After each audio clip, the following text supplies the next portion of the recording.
Merci bandeko balingami kati na mokili mobimba.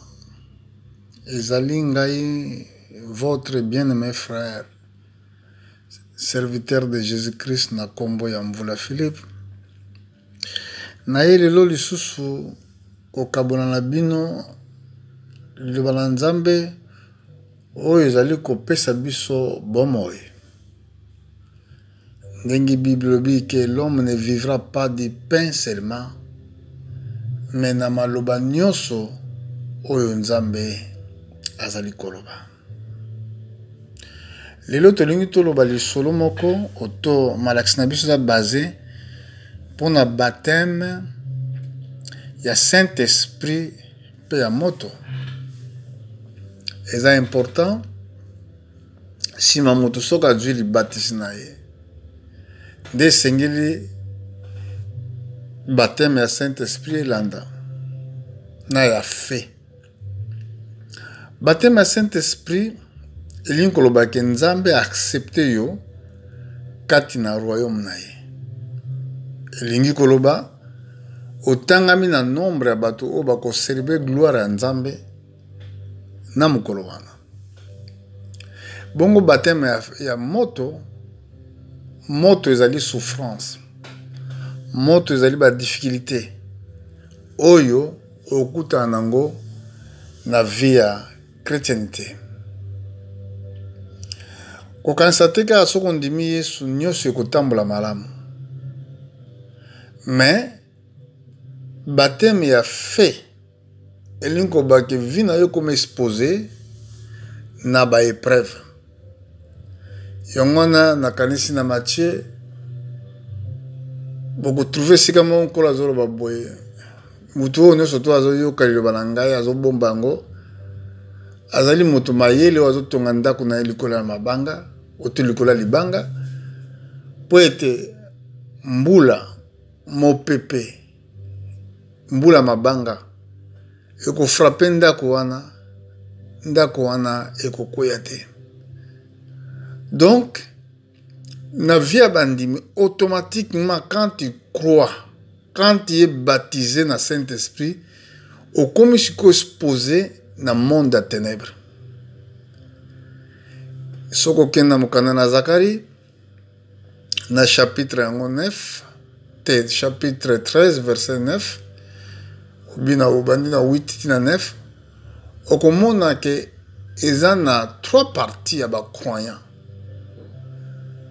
2 parties bakozala perdu bakobunga, mais partie mosusu ekoleka par le fait Nzambe akolekisa bango na moto lokola nde bamekaka olo. Sikoyo un croyant, un vrai croyant bazali comparer lokola or pona koprouve yango esengeli passer na moto. 1 Pierre chapitre 1 au banira verset 5. Ba véritable croyant esengeli ba passer par le feu. Entre-temps, na tango ya kala na Ancien Testament, tomoni yango par rapport à ba loi et que ba nyama o bazali kopesa bango comme nyama ya sacrifice esengelaki ba imole ye batumba ye na moto et que vi na ye ekufa, nzoto na ye ekufa.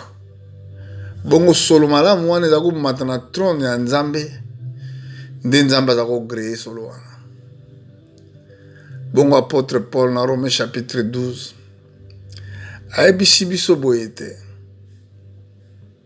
bopesa nzoto na bino kola mbeka motuya, offrir votre corps comme sacrifice vivant, pur, irréprochable, ce qui sera de votre part une culte raisonnable. Nzoto ya yo croyant faut ekufa. Ekokufa ndenge nini? Ba épreuve ozoleka par le feu. Yango balobaki que Jésus-Christ a été agneau de Dieu, a été immolé. Comment azaki immolé? Immolé elingi koloba batumbaki ye, mais Jésus-Christ batumbaki ye te. Mais ba épreuve oyo ya vivaki yango nde immolation wana. Tango yozo lekana ba passe na konyokwama nde voilà ozo passer par les faits.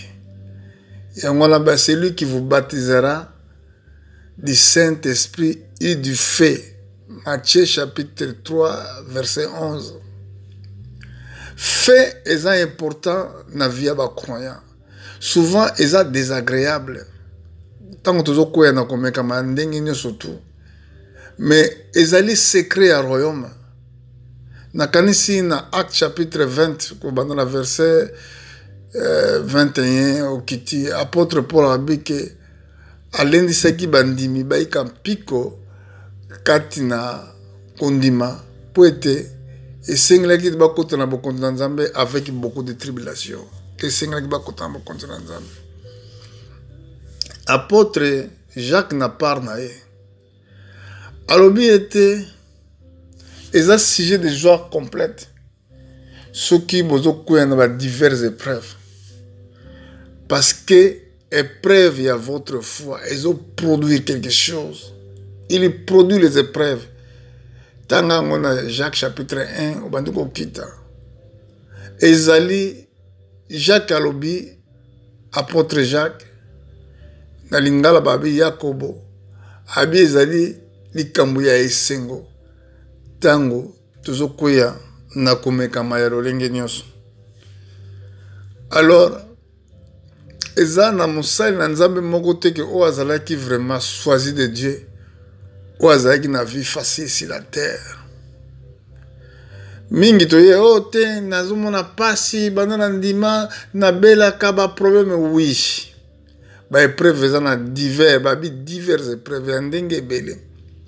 Ezo ya kolandila moko ya faiblesse oyo zakanango mingi. De Satan akomeka na yango. Mais tant ozo ko supporter ngo ozali ko lekisa ba épreuve na nzela ya faux ozo ko supporter ngo epai na Nzambe ozalo kola olo ozo leka par les faits.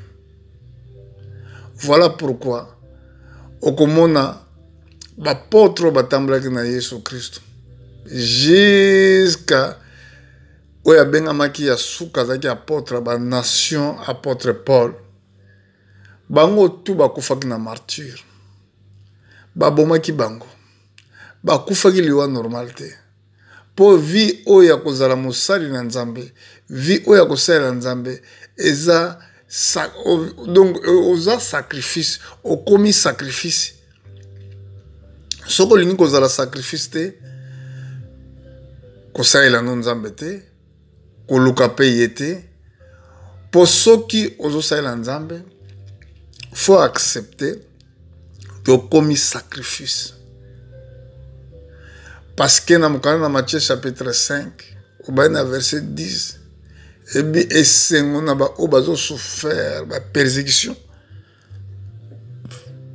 po ete bo kontina Nzambe za bango biso tozo yamba Yesu poto mériter bo kontina Nzambe sikoyo vi na biso na mokili et comme vie à sacrifice yango wana signification ya baptême du feu.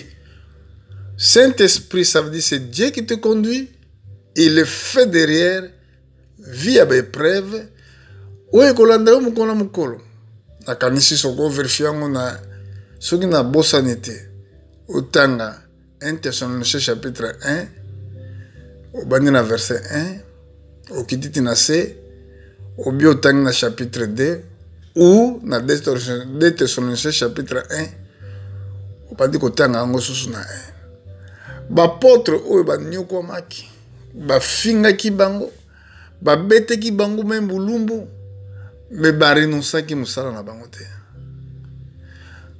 nani oyo avekaki vie facile kobanda na Abraham tina bantoma Daniel azali na kati ya Babylone chaque fois vie na bango azalaki menacé sauter na Daniel chapitre 2 okomona vie na ezalaki menacé mbala mingi mbala mokolo mosusu roi Nebukadnezar aloti ndoto alimbuli ndoto yango te abengisi batamayele nyonso bazalaki na Babylone, abengisi pe na Daniel, po Daniel pe bazalaki considéré motamayele, abi na loti ndoto ngo échappé nga, siko na sengi bino boyebisanga ndoto na loti bopesanga pe explication. Et bamagicien babi yebisa biso abi te, bino boza batamayele, fo boyebisa ngai, nga na bosani. So apesa bango 3 jours, soki na 3 jours, balimboli ndoto te akoboma bango. Nde c'est là que Daniel asengaki agene koluka Nzambe. Asengaki 3 jours pe aluka Nzambe. Bon Nzambe akopesa explication. Omoni vie nezaki en danger. Mukolo mosusu kaka bato bakei koloba ke o te loi le roi sala loi moko boye ete banda 30 jours muta osambela Nzambe mosusu te. Roi sans aboyebi asali loi na prologue yango. Mais nzoka nde basalaki yango mpona Daniel. Tango basali yango bango bazokende talaka na fenêtre ya Daniel bakutaki mokolo mosusu. Daniel azobondela Nzambe na ye pour 3 fois. Daniel azakobondela. Des raisons pour laquelle babokaki na libula balio. Est-ce que asalaki nini pour amériter babokaki na libula balio? Eza pe ndenge bandoki bazoluka bino. Osalaka bango eloko te, olali pongi mendoki azoluka yo, magicien azoluka yo, Satan azoluka yo. Parce que vie na yo na mokili eza vie ya bepreuve. Prenez exemple à Joseph. Oyo azalaki bien na ndako ya Potifar. Oyo azalaki occupé très bien ndako ya Potifar. Mais ayeko se retrouver na prison à cause ya mwasi ya Potifar. Bible biba nyonso balingi ko vivre 4 na yesu bakomekama. Soko lingo vivre, le bon lingo vivre libanda nkolo. Mais soko lingo vivre en Jésus-Christ. Ozali victime ya l'épreuve. Parce que yango nde ezali ko couronne biso. Yango nde zo pesa biso ndingisa. Ya ko fanda eksika mona Yesu. Yango komami boye. Soki boyiki mpiko elongo na ye, toko régner elongo na ye. Sengeli koyika mpiko na vie ya bonzambe, frères et sœurs. Tango bazo bundisa yo, pana yo monongo ezali sujet de joie complète. Tango bazo ko finga yo, yo monongo ezali sujet de joie complète. Parce que ezali monte na vie na yo, ou ezali ko caractériser Christ en toi. Voilà, frères et sœurs. Et tant que vous vivez sur cette terre, vie na bino ezali ya épreuve. Parce que il y a un apocalypse babi na biso na mokili. Apocalypse chapitre 12 verset 11. Tant enlèvement ngongo koloba bo sepla bino boza bafande na likolo. Mawa na mokili po Satan akiteza na kanda makasi. Bino bona likolo. Pour être sur la terre, vous n'avez pas aimé votre vie. Soko lingaka nzoto na yoko leka, oko kozala serviteur à Christ. Soko lingaka famille na yoko leka, oko kozala serviteur à Christ. Soko lingaka nyonso o ezali ya yo libanda na Nzambe, oko kozala moyekoli te. Yango babengi biso bayekoli. Bato bazo comprendre si ma maître. Donc vie ya ba croyant sur la terre. Eza vie moko ya persécution. Alors persécution, ezo pesa biso droit ya ko régner esika mona Christ. Sœurs, frères, tant que mekama ezali koya, pesa Nzambe merci et yikampiko katina ko bondela. Pona lelo nga moninga na bino, votre frère pasteur Mvula Philippe n'a même eu une explication, il y a baptême d'esprit et de fait. Mukanda na Matthieu chapitre 3, na verset 11. Tika Nzambe apambola bino partout au Koutami, vous êtes en bonne santé. Merci beaucoup.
marchais. Un jour sur les chemins, je marchais, mais j'ai entendu une voix qui venait du ciel. Oh, quelle gloire ce jour-là, quand il me sauva.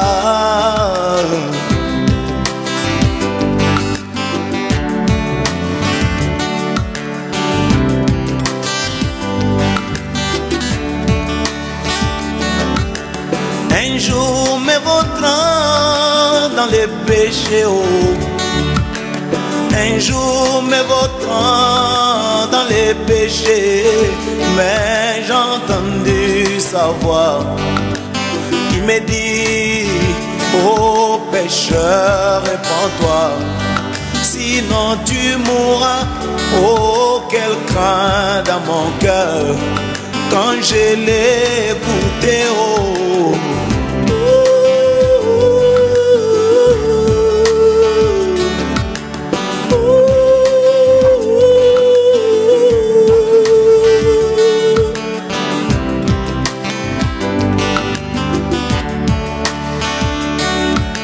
Ce n'est pas fini, il me dit encore, et qu'un jour moi aussi je verrai Jésus, cet homme que j'ai tant aimé, sans pourtant l'avoir vu.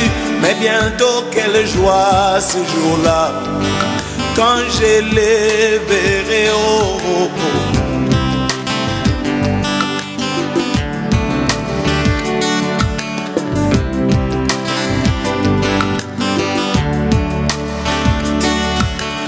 Malgré les conditions de ce monde, malgré les conditions de ce monde, moi je ne compte que sur ta grâce.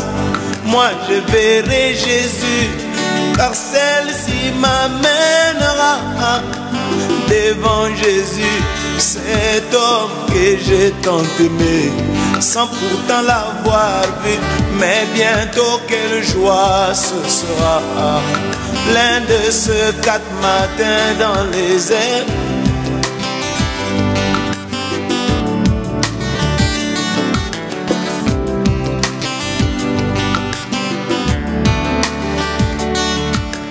Malgré les conditions sodomites de ce monde, malgré les conditions diluviennes de ce monde, mais moi je ne compte que sur ta grâce, oh mon Jésus, car celle-ci m'amènera devant Jésus, cet homme que j'ai tant chanté, oh, sans pourtant l'avoir vu. Mais bientôt quelle joie ce sera, quand je les verrai, oh, oh.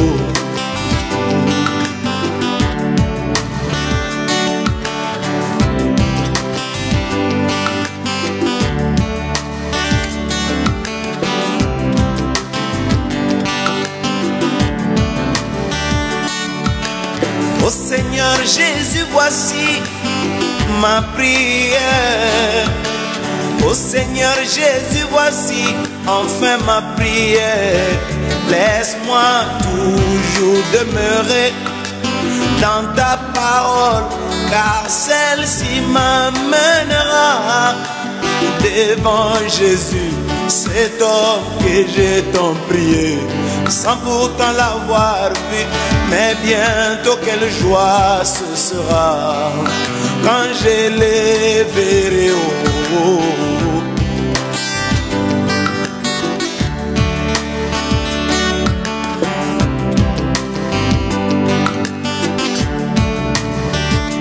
Moi qui étais Barabbas et lui qui était 3 fois saint, mais ce jour-là il a accepté de prendre ma place. Il est devenu malédiction, afin que moi je puisse devenir saint. Et il ne s'est pas arrêté là. Il m'a encore donné de très très merveilleuses promesses. Et voici ce qu'il m'a dit, mes frères. Ce n'est pas fini, il m'a dit encore, et qu'un jour moi il faut je verrai Jésus, cet homme que j'ai tant chanté, sans pourtant l'avoir vu. Mais bientôt quelle joie ce sera quand je les verrai. Oh, oh, oh, oh.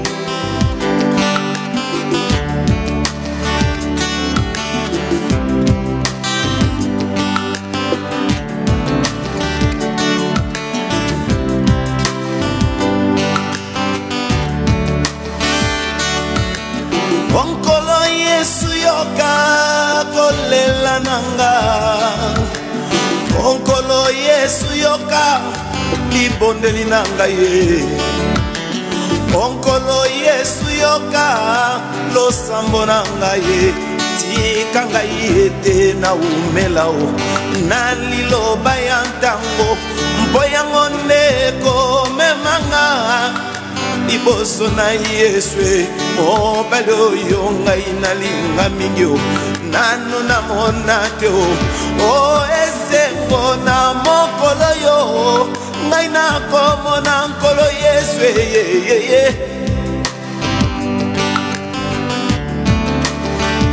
o esengo na mokolo yo ngai nakomona nkolo Yesu nanga.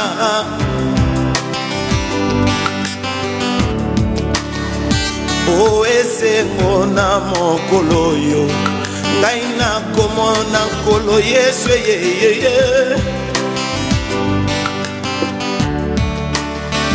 O esengo na mokolo yo ngai nakomona nkolo Yesu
Boyaka, boyaka bandimi. Boyaka, boyaka bandimi. Tokende lola imoka na biso.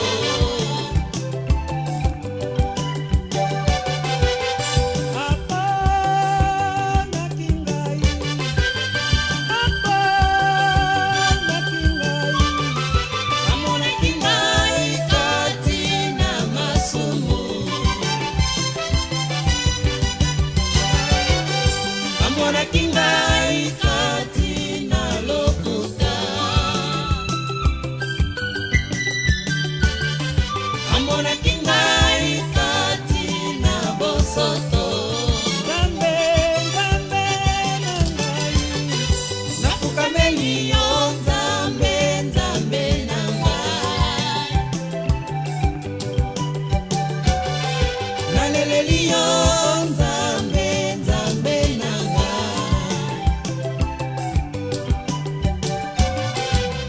Boya, boya, boya. Boya, boya, boya. Oyembela Masiya Yesu.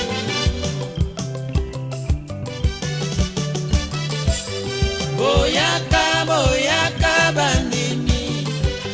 Boyaka, boyaka bandimi. Tokende lola imoka na biso.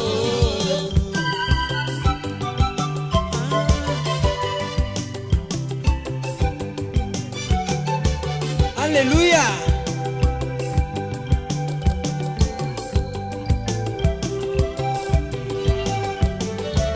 Bebe, bebe, bebe, kulumuka.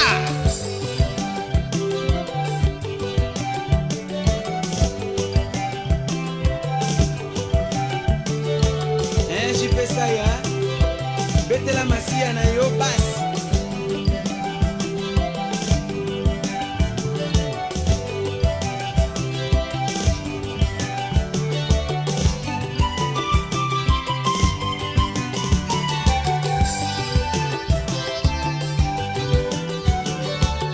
Michel, Simon, bokumisa Nzambe. Alléluia.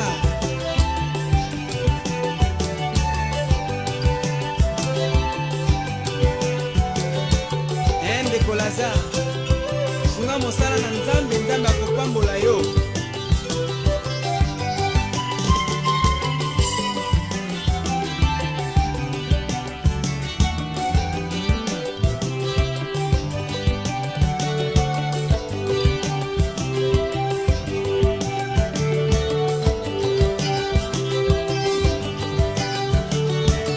Alléluia.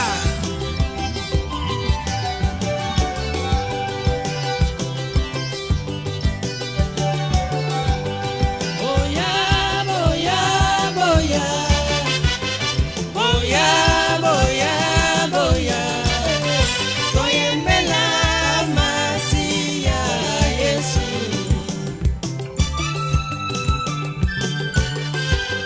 Boyaka, boyaka bandimi.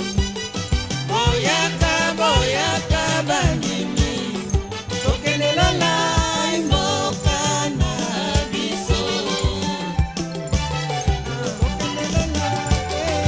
Tokende lola imoka na biso. Malili yonso babibongisa ngonga yango ebelemi ye. Tokende lola imoka na biso. Oyo ezali mboka na biso te, tokotika yango. Tokende lola imoka na biso. Akobenga Judite bolanda papa kuna na lola e. Tokende lola imoka na biso. Mami Medi benga Rachel seka tolanda Lazare kuna na lola e. Tokende lola imoka na biso. Pakelani debisa kigoma mobimba e bamibongisa. Tokende lola imoka na biso. Mosakoli Medi ebisa sebe mobimba bamibongisa e. Tokende lola imoka na biso. Okilendu ebisa libota mobimba ebongisaka e. Tokende lola imoka na biso.